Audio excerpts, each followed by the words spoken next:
Okay guys, we're down here at the Xbox One launch here in Portsmouth, and there's actually a reasonable amount of people here. I'm not sure how well we can see, but unfortunately some people are now having to stand outside. The console is of course £430 and these people are all willing to pay for it. But let's go and ask them what they think about it, why they're buying it and why they're here on the midnight launch. Okay, so you're here obviously for the Xbox One launch. What is it about the Xbox One that's actually made you come down here to buy it, and to buy it at midnight as opposed to waiting and pre-ordering it like a lot of other people have? Just because we'll get it out of the way, but tomorrow off work, so got all day to set it up really, innit? Okay, what games are you going to be playing tomorrow tonight? I've got Rise, Battlefield, FIFA, Call of Duty, and the zombie one, Dead Rising 3, so. Forza and Battlefield, and obviously FIFA that comes with the console. I would have picked that up, but it comes with it, so. I'm getting Forza 5 and think about Call of Duty. Well, I played Battlefield 4 already on the Xbox. I'm just waiting for the graphics because the improvement on graphics is just ridiculous on the new console. I'll play Titanfall, probably the most fun game I've ever played.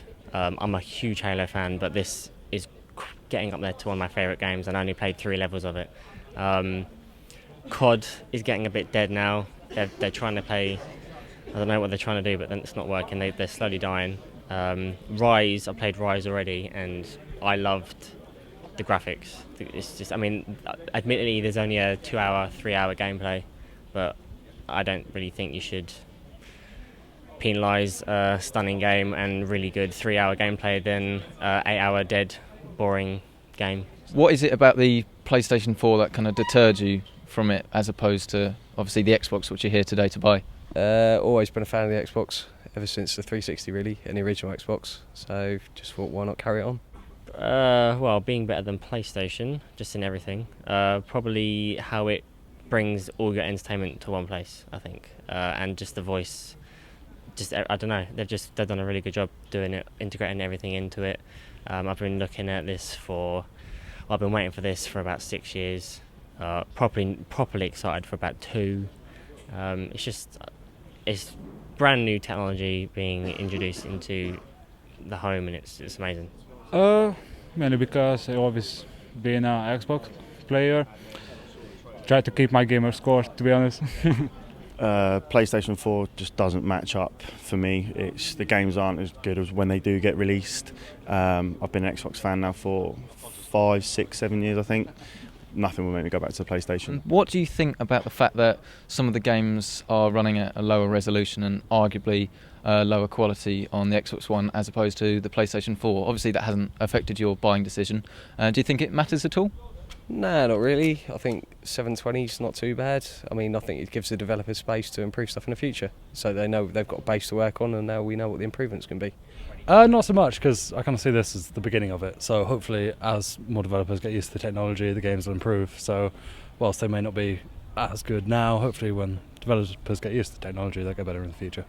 No, not at all. I work in the design industry, and the difference between 900 and 1080p on a small screen is you won't see a difference. You only see a difference when you're on ridiculously a cinema scale. You won't tell the difference. I personally think, I was looking at the PlayStation launch, and even the PlayStation 4 wasn't running at 1080p. It was glitching, it was lagging, it was 5 frames a second.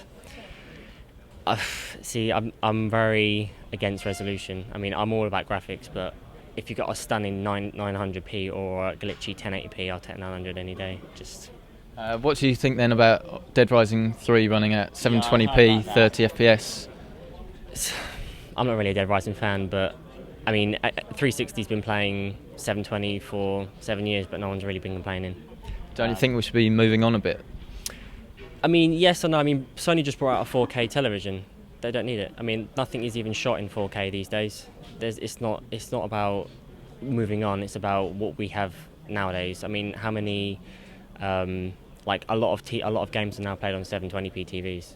I have tons of friends who play on a 23-inch screen. You're not going to tell the difference between the two. I working in the industry, I know that for a fact. What do you actually think about the fact that the Xbox One is more expensive than the PlayStation 4? Obviously that hasn't influenced your decision at all. Do you think that makes that much difference? I'm hoping it will pay off by the entertainment that they're promising. No, you get what you pay for. Simple as that. No, not really. I think the £100 for the Connect really is all it is, and I think that's really justified for what you get for your money. I think it's quite a worthwhile package, really. Do you think the Connect's going to be worth using? Do you think it's going to be something you'll use a lot of the time? Probably, yeah. Have a go and see what happens. Well, I'm here for moral support. Weren't sure what the queues were going to be like. I'm the big guy, I suppose. Oh, so you're not actually picking one up yourself? No, I'm going to be stealing his since we live together. Oh, okay. Yeah.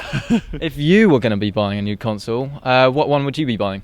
It would be the Xbox, purely for the games, I think. Okay. Stuff like Gears and Halo. Always been a long time fan, so. Okay. It's because I've always been an Xbox player and don't want to restart it again. I got all my mates online, so So it's about loyalty really then to the brand. yeah, mainly. Okay, well thank you very much for the chat and obviously enjoy your console.